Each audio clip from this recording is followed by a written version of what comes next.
Hello, everyone. Thank you so much for tuning in to the Blue Jays Na'a'ilihi Fund annual fundraiser. We are really excited to have Charlotte and Eileen Penn here today from the Quileute Nation and the Lummi Nation. And we are just going to be facilitating a weaving panel. So thank you all so much for joining us. I hope you've enjoyed the Blue Jay storytelling events so far. I think that they've been really amazing and incredible. I'm going to introduce myself really quickly. Jahana Kutlagaja Hinadi Kaang Skilkuya Iskians Aladi Chanau Ijen, Lakshadusi Dinanu Ijen. Hi, my name is Samantha Biasca, and I am from the Kaigani Haida, Tlingit, and Inupiat Nations of Alaska. And I am the grant program officer here at Na'a'ilihi Fund. One of my favorite things about working here at Na'a'ilihi Fund is the work that we do, the amazing grants that we're able to facilitate to get money back in Indian country, as well as to support some amazing people, organizations, and tribes here in the Pacific Northwest. I'm really excited about this Blue Jay event, mostly because I really love weaving, and I happen to be here with, they have 4 generations of weavers in their family, and we are incredibly lucky and blessed to be talking to them today. Charlotte and Eileen, would you guys like to introduce yourselves? I'm Eileen Penn from Lummi. My mother is Ann Humphreys, and she was, when she'd come down here to La Push, we'd take her out gathering with us, and she helped peel her own cedar bark, and she made some simple baskets for herself to give out to her friends, but she's not a continued weaver because she's handicapped in her hand.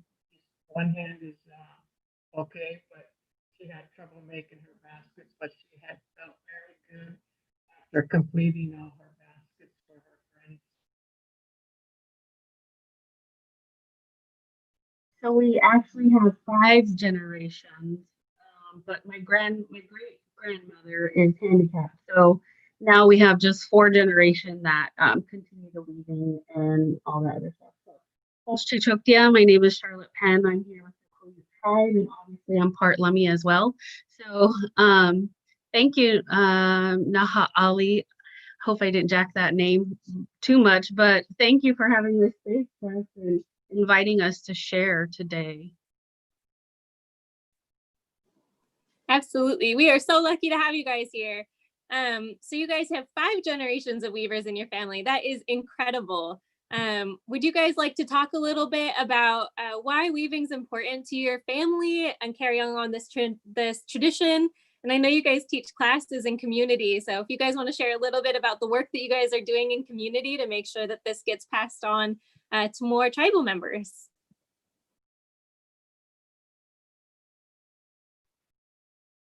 So presently, we because of COVID lockdown, we're trying to get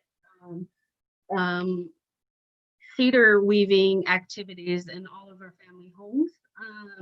Just recently, we did a cedar barrette making class. I want to say class because normally we would have open space and everybody come in, we would show them how to do it.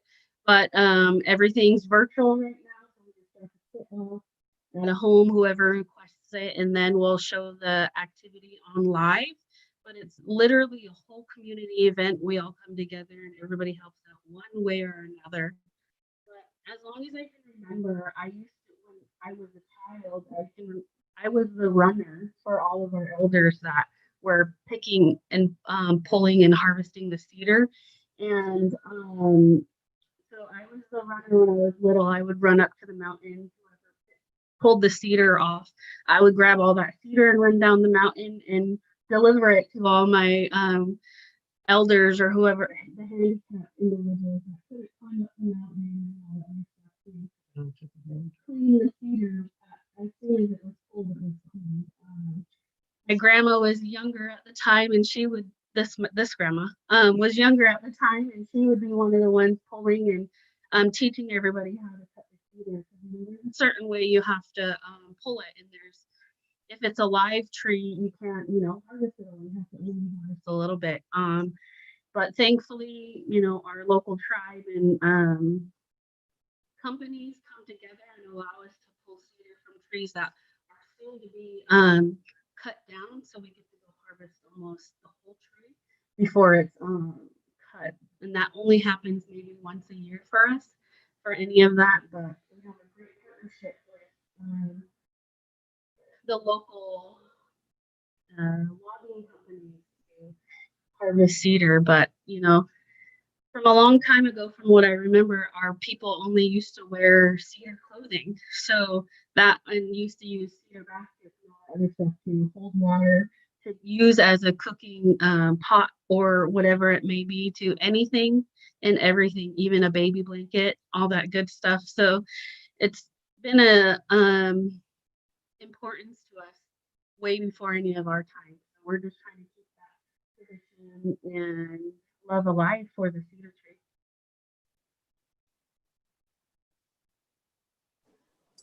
That's incredible. I love hearing all of that. You guys have some cedar creations that you'd like to show us, right? We'd love to see what amazing things you guys have been making. Yeah, so my grandmother is part of the Native Basket Weavers Association. She goes every year, except for this year. So my children and all of us, we all go. My daughter, who is 14 right now, is going on 15. I think she made this root basket when she was about 4 or 5. Not sure how old she was, but she was pretty young, and we should mark that. But she goes almost every year. So she does the weaving as much as you can for a modern teenage child these days. This is an all cedar basket that I've done. Nothing but cedar. And my great grandmother from my maternal side, I tried buying baskets from my family members before they passed away. And this is one of her last ones she made before she passed on quite some years ago. So we have, you know, a collection of baskets from our family members that have gone on before us. My grandmother still tries to make wappet baskets, where wappet baskets we bring to community events and we'll bring a dish or whatever it may be. Or, you know, as a gift, we put diapers or baby clothes or whatever it is in this basket.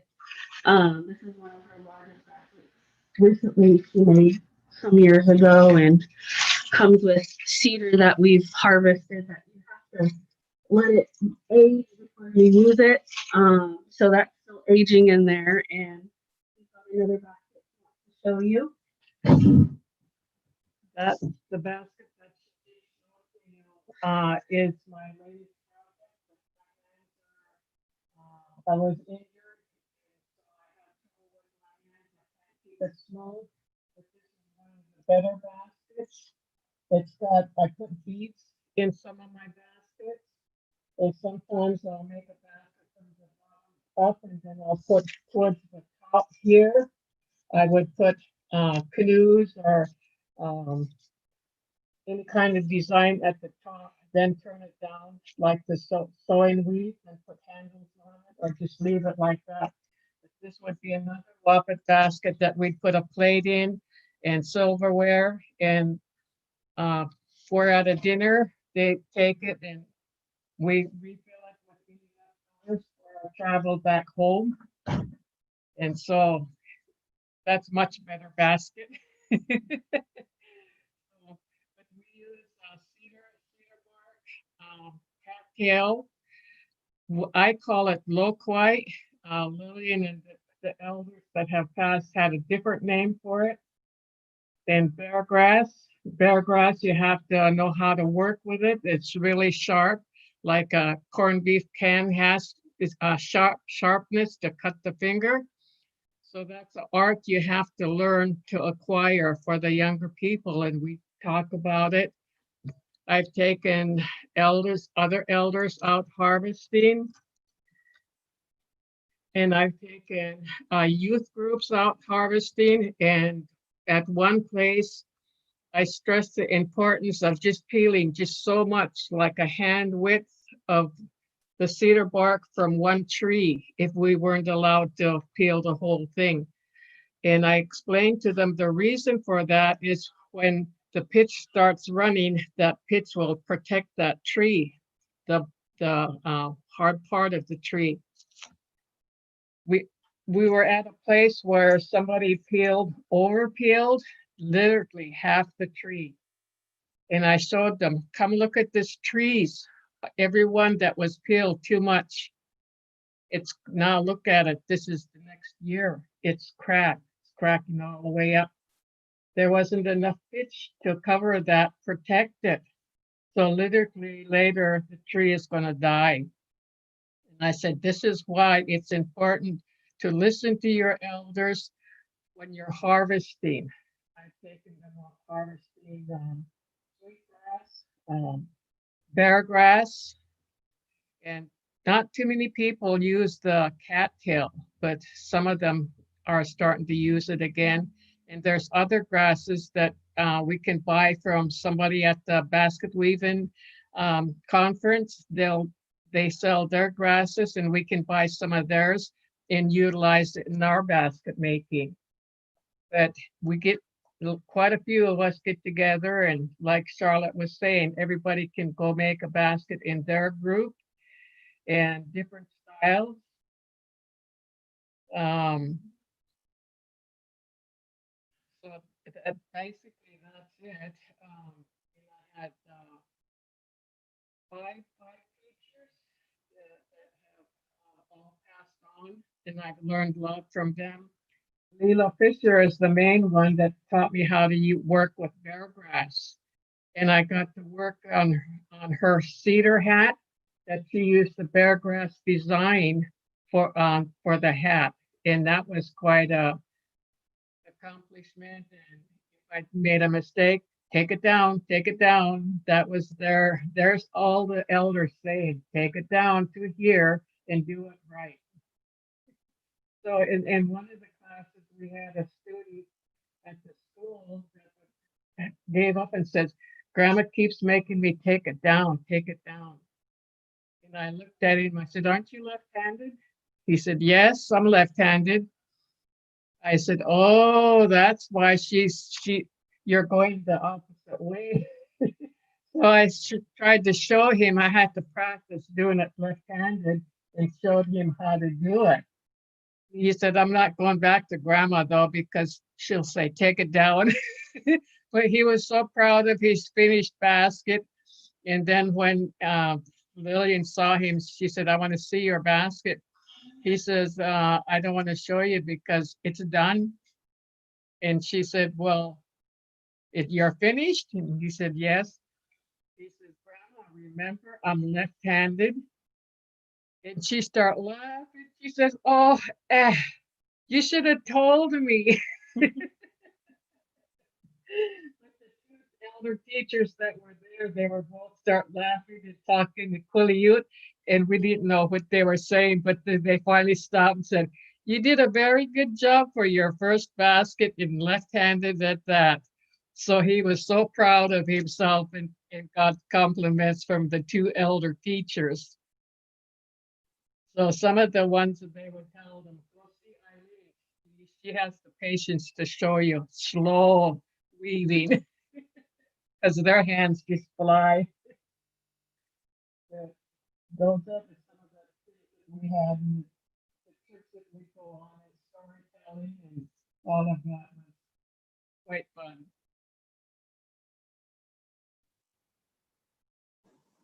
That is fun. So at this time, if anyone has any questions, we'd like to invite you guys to just write in the chat. Please write any questions that you have for Charlotte and Eileen Penn. And in the last few minutes of our conversation, we'll go over some of those. You guys are sharing about harvesting and sustainably harvesting in forests. Are you guys seeing more and more trees that are sort of overstripped and damaging the trees? Or are you guys still seeing people, only taking what they need? I'm wondering if the forests around where you live are seeing some, because where I live, there are some trees that I'm seeing that are being kind of harmed by people who are going out on their own after watching sort of YouTube videos on how to strip cedar, and we're seeing some damage to some trees. And I'm wondering if that's the same where you guys live. At some of the places they did, but we always put out the word to all of weavers, tree peelers, please do not over harvest. Otherwise, we lose our ability to come out on this place and peel. Because there was one place that said, well, they said we could peel the whole thing. I said, no, this year I'm going to say no. Even if the logger or supervisor said it's okay, we'll peel the same that we usually do because you don't know what next week's going to happen. And I don't know, it was just a weird thing. The logging was canceled because of the murrelet bird. There was nesting and all that in that whole area, and so they stopped all harvesting. And other places, I tell them, if you peel too much, you're going to be sent home because you can't do that. You're not following our directions, and I'm going to report to the supervisor that let us come out here or brought us out and showed us how to get to the log site. Then we go home. I'm going to tell them, you can't let them back on the property because they peel too much. So now they listen and they don't over harvest. So that was one good spot. And I called all the other tribes that had weavers and harvesters, told them make sure because you never know when it's going to be closed down for some odd reason. So that's a lesson that some of them learned the hard way. And the time to peel is a very important, even to gather the grass. You go around, you pick up people. I have a van I used to take out in a van and truck, and we'd go gather and get as much as we could. And then my son and I, we'd share. The elders that can't go out, they don't have a young person to go harvest for them. So we shared all of our cedar the first day with the different tribes, the elders and the ones that had families that couldn't go get the cedar for them. And that's how we did that. Just the harvesting. And one year, there was two families said, no, not today. We're too busy. We can't do it. I says, now's the time to do it. Then they called me up a few weeks later and they says, well, we're ready to go. I said, oh, really? Okay. You paying for the gas? I said, I'm not taking you unless you pay for the gas. So we went out there and they says, well, aren't you coming? And I says, no, I'm going to stay in the car and I'm going to work on my basket work stuff. They said, why? I says, I have enough. I don't need to get more. So they went out and they come back and they says, well, it keeps breaking. What's wrong with it? How come it's doing that? I said, remember when I came to pick you up and you kept saying, no, next time, next time? I says, well, the season is over. It's not going to peel. It's just going to keep breaking. Same with some of the grass. The time is over to gather it. You're too late. So they learned a hard lesson that way. After that, I just says, no, it's too late. I'm not going out.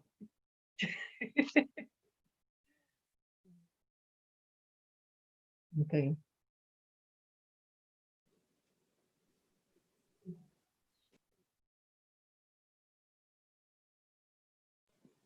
What's some advice you guys have for new weavers or people who are interested in weaving but haven't done it before? I think besides patience, because weaving certainly takes patience, but is there any advice that you guys have or any wisdom that you'd like to impart on people who are really interested in novice weavers? I think, asking for help, a lot of help, and making sure that your teachers understand, like maybe if you're dyslexic or if we're a right hand teacher or if we're a left hand teacher, that making sure communication is the number one thing. Because like Graham said, we learned the hard way. Our older grandmothers were like, nope, you made a mistake, take all the way down. And we were almost finished making that basket or making whatever it is we were working on. And that's a lot of work. It gets frustrating, but just, keep going at it. And learn the history of it. Learn the history of the materials that you're working with. They all have stories. It's not easy, but my great grandma Lillian would always say, "Oh, it's easy," and we're like, "No, it's not." But just have patience. And, remember, everything has a story. I think my grandma's the storyteller here. So stories with all of her baskets and all of her things that she makes because she knits and crochets. So she knits wool because she's part Cowichan as well. So she makes the Cowichan sweaters and hats and all that other stuff. And incorporates it in all her work. So I think just finding the teacher that you need. There's so many around here. Everybody is so humble nowadays, or they've always been humble. Somebody may have certain tools that we don't know about, like our next door neighbors or whoever it may be. But using your local resources to find that tip. There's so much on YouTube. There's so much on TikTok. There's so much teaching on Instagram. Everything. That's how we share our work.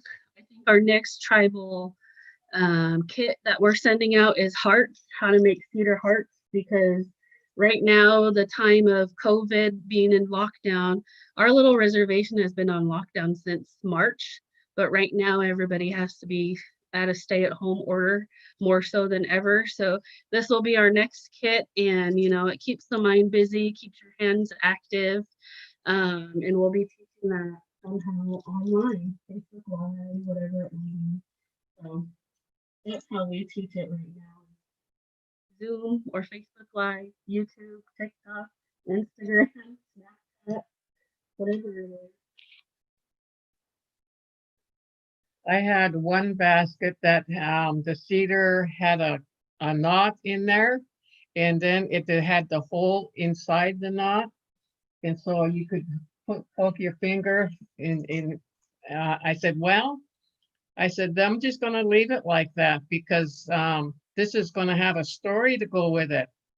And I found a little bird at a store, and I just put the little bird in there, and I kind of sewed him in so it wouldn't fall out. And there's the see, that's the bird's home. You have to take good care of this basket. And sometimes if I get an order for a wappet basket or something, I'll make a small basket or a cedar heart cross, and then I tie it on the inside. And I says, your basket's never going to be empty because it's got that little thing on the inside. The other thing I made was necklaces with little black beads, and it would look like blackberries. If it was red, it would be salmon berries, huckleberries, blueberries, whatever you kind of berry you want to put in it. And I put a green one in one of them because I couldn't find it. I ran out of the other colors, and they says, how come you got a green berry? I says, well, let's see. I think it's a gooseberry. Put stars to your basket, just livens it up, and other people are picking up on that. They'll put things inside their baskets too. So it's being passed on.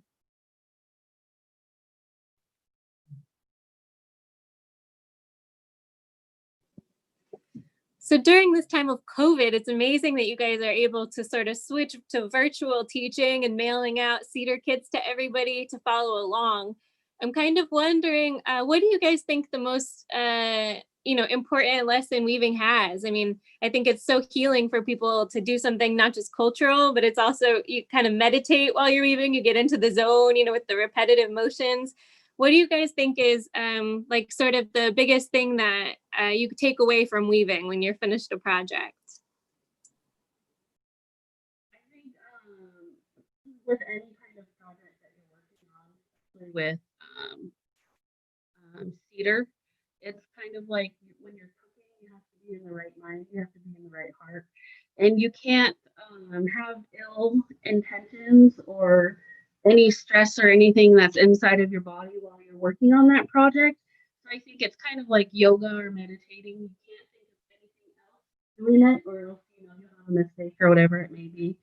So the weaving kind of incorporates all of that together as well.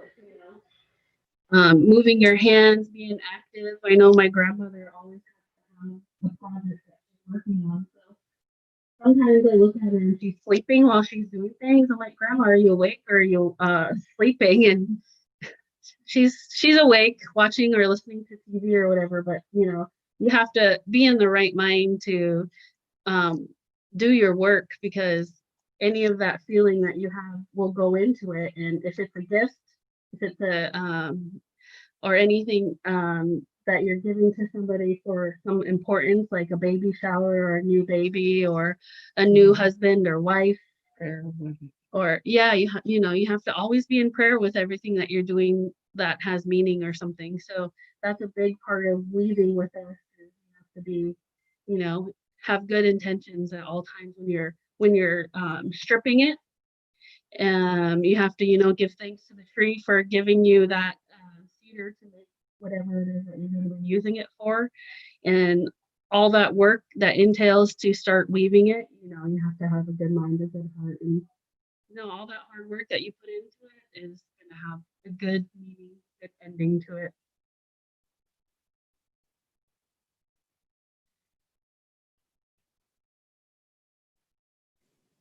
So we got a comment from one of our followers who asked if they could see the wabbit baskets again. We want to see your beautiful art again.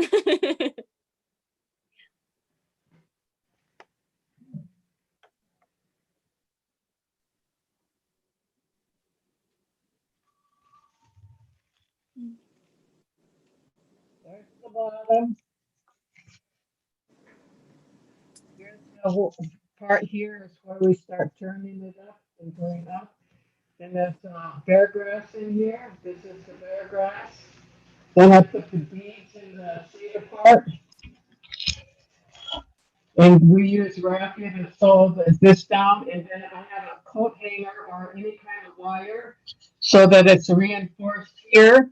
Then I make the handle and add that in as I'm going along. And she has this one here. That one's cedar bark and whale.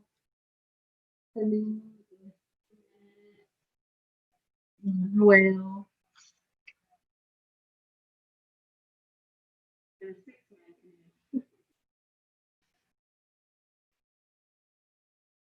Kind of represents the Lummi race canoe, the 6-man canoe.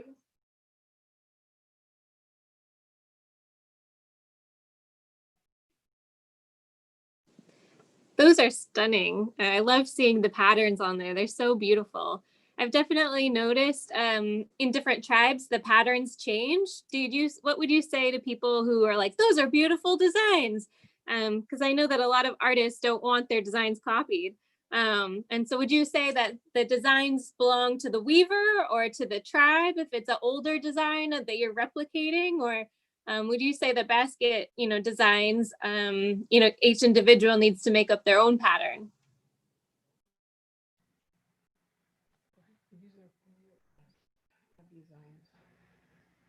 So Grandma was saying that these are Quileute designs, so this is kind of like what she's learning here in Quileute. And I would say, I guess every family is different. There's a lot of friends and relatives that will say, go ahead and use my design, I don't mind, or we'll make designs for you, or whatever it may be. But I think the most important thing is making sure you're saying, oh, I got to use this design. Eileen Penn, she let me use it. Just making sure you're thanking the individual that you're using it from. Like, the song comes from us. we're going to give you permission to sing that song and share that song. And you got to remember to say, oh, the Penn family gave me permission to use this song. You always have to remember where it came from, but everybody's different. You just got to be careful with the whole copyright thing. And make sure you ask permission before you use it, because with social media and everything is shared everywhere. So I think it's just important, just asking permission. And it doesn't. A lot of people, they don't really take a hardship on saying, "Oh, hey, that's my design," But there is some people that feel, "Hey, you should have asked permission first before doing that. I don't mind, but please ask."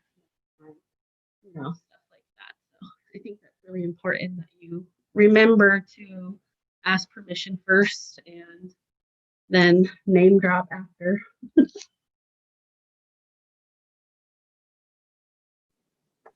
Weaving is such a community activity, it feels like. There's such a big community of weavers out there, especially where we live in the Pacific Northwest.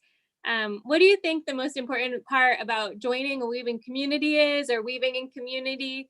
I know that in my tribe specifically, we used to weave around the fires in our longhouses. And so it was always sort of something you did together. And it's really hard to learn weaving alone. So it's kind of by nature, almost a communal event. Would you say so, or do you think weaving is something that you like to do in solitary more and kind of zone out? Well, I think it's different, like with certain individuals. Some like to weave alone and in quiet, but that's just their own time right now is to weave. But there's also others that like to gather together and make gifts and things with their older relatives and younger relatives, like for name givings or a potlatch or whatever it may be. So during those times, those are good community weaving times, but also like other times, some people like to do it on their own, just family get-togethers or gifts or whatever it may be. But I remember a long time ago, like in the late 1980s, before the first canoe journey to paddle to Seattle in 1989. I remember all my grandmothers, like they were all together, weaving together at one of our small community buildings. And it used to be a daily thing. Everybody would come in there and weave, and we would get full credit for it. We would get, community outreach and all that good stuff. And it hasn't happened in a long time like that. But we're trying to bring those times back together. But obviously, after COVID, we're hoping that we can make that booming again after COVID, to have community events of all of us doing certain projects or family regalia or whatever it may be for gatherings. When we're getting ready for the paddle to Seattle, Emmett Oliver wanted us to makes regalia out of cedar. Everything's cedar, and the canoes that were used then were they got two logs for them to be carved into canoes and processed for the ocean. And we made our cedar hats, our cedar capes, and the men. And I told Lily and the other elders, ladies there, tell the men they have to help make their own vest, their leggings, their loincloths, cedar. And they says, well, why? I says, because they'll take care of it.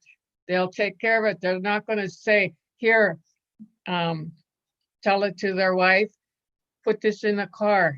I'm going to go down and visit with the other groups. And if they make it, they're going to take care of it. And that's what happened. Everybody took care of their stuff, and they even helped take care of their wives while they were sitting there making baskets, because we had a basket circle. Tourists would come and they'd watch, and some would say, I want to buy that one. I want to buy that one, different ones. And they'd look at me and say, what do we charge? And some of the tours were trying to talk them down in prices. I said, okay, this is what's happening. They have family back at home that's not with us. They're home. So these ladies are making baskets to sell, to send the money home. They have to pay for their light bill. They have to pay for food for the rest of the family, maybe other bills that they need to pay for. So these are set prices. No arguing with us or nothing. Somebody behind you is going to pay that price for that basket. And that's what happened. Then later, as we were traveling, I start putting the year in the basket. I wove the year right into the basket and upped my price on the baskets because they were unique and special, marked by year, woven into those baskets. Lily and all the ladies that were there did real good on this, and they were paying for the gas. Before, the elders had to try and sleep in tents. And I says, now we can pool together and get a motel rooms for all the elders because it's too hard to get up from the ground and inside a tent. So that's what some of our money went to. So they would be comfortable. They can take a good shower. And then we'd all cook and everything, but everybody would pray for the food before we start cooking. And sometimes the tribes would bring us, like at one place, they brought us gooey duck. And so we had gooey duck fritters and we had chowder, and it was really good. We didn't have to worry about any food as we were traveling because we were able to, they would gift it to us or we'd buy things that we needed. But that was one good thing about that. And Emmett Oliver, everybody says it and started in 89. 2 years before is when we start gathering because you had to hold that cedar bark for a year, let it cure, and then the second year start weaving with it.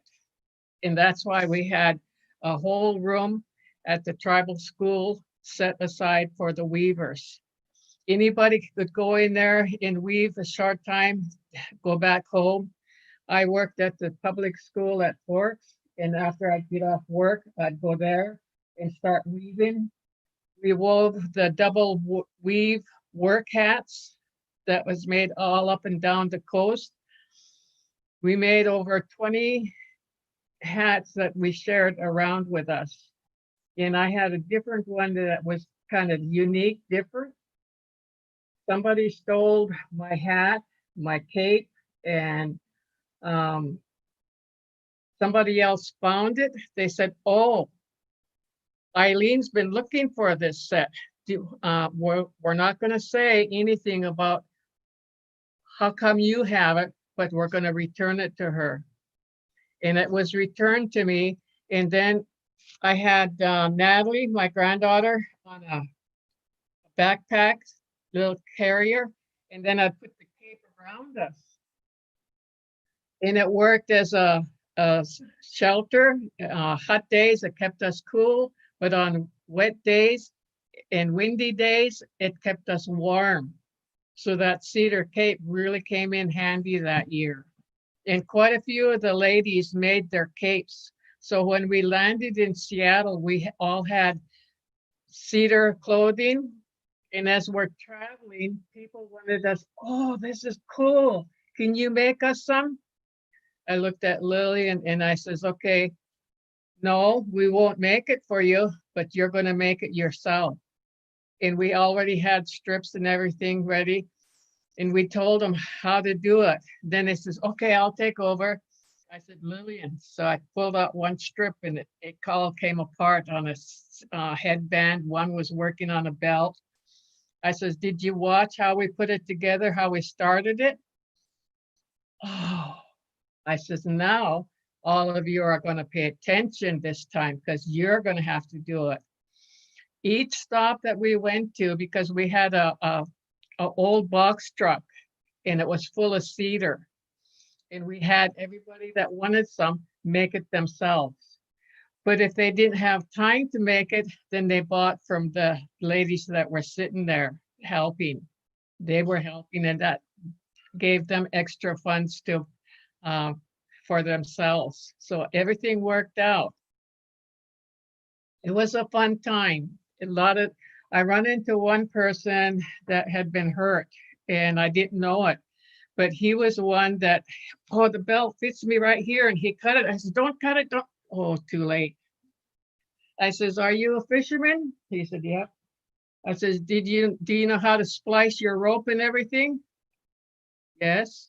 I says, guess what? You get to splice your cedar belt because if it's now, but if you're going to be traveling for the following canoe journeys, are you going to stay slim and trim like you are right now? Are you, how are you going to add it back then? I said, so you need to do it now. Oh, no. The other guy says, we're not cutting ours. So that all the time we were teaching and learning everything. Some of the people say, thank you for teaching us and helping us through our mistakes. But that was a learning trip and I was wishing I had kept a journal, that would have been so important to keep a journal at all the different stops that we stopped at. One place there was trains going by and the ground was shaking. They said, man, is that train going to come down from that slope there? Another place we were at, their water system or sewer system broke down or something. So it would go, the siren was on. Everyone, that siren. So we didn't get much sleep that night either. But it was a fun trip.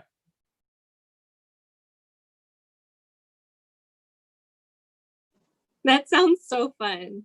As we're closing, I'm wondering if you guys have any last comments, anything that you guys want our audience to know about your family, you guys, weaving, anything at all. What do you guys really want people to walk away from this knowing?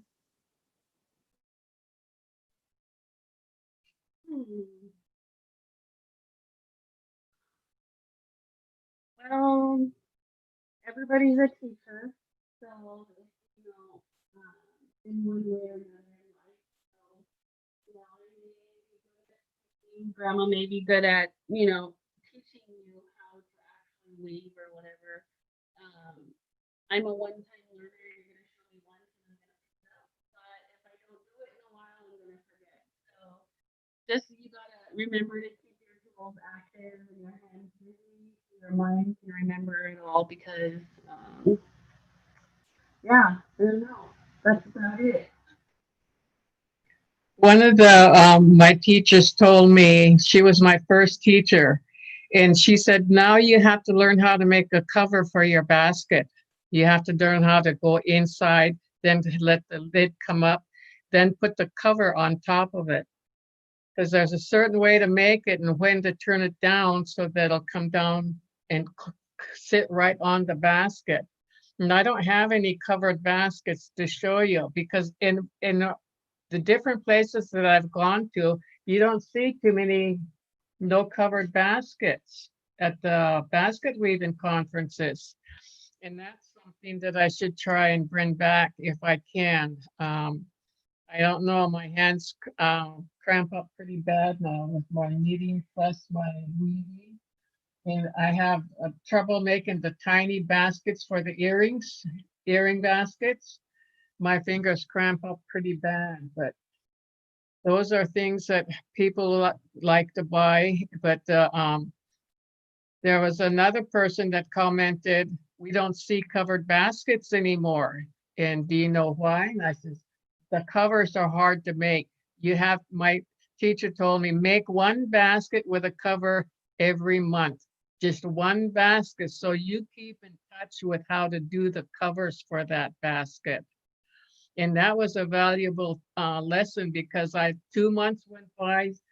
My children were little and I would tend to forget or be too busy.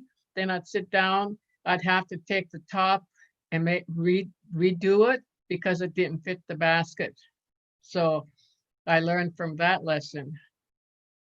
So that's one thing that you have to keep up with.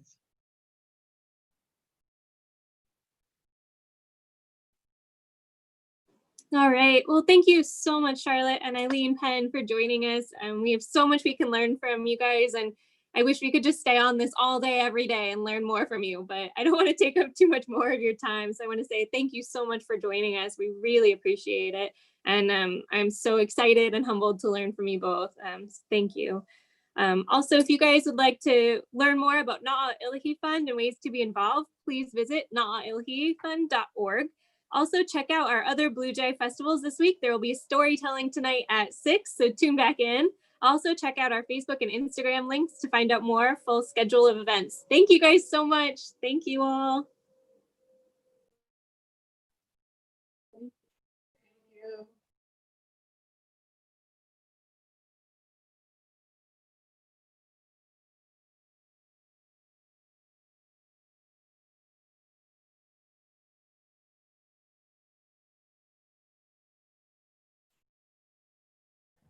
All done.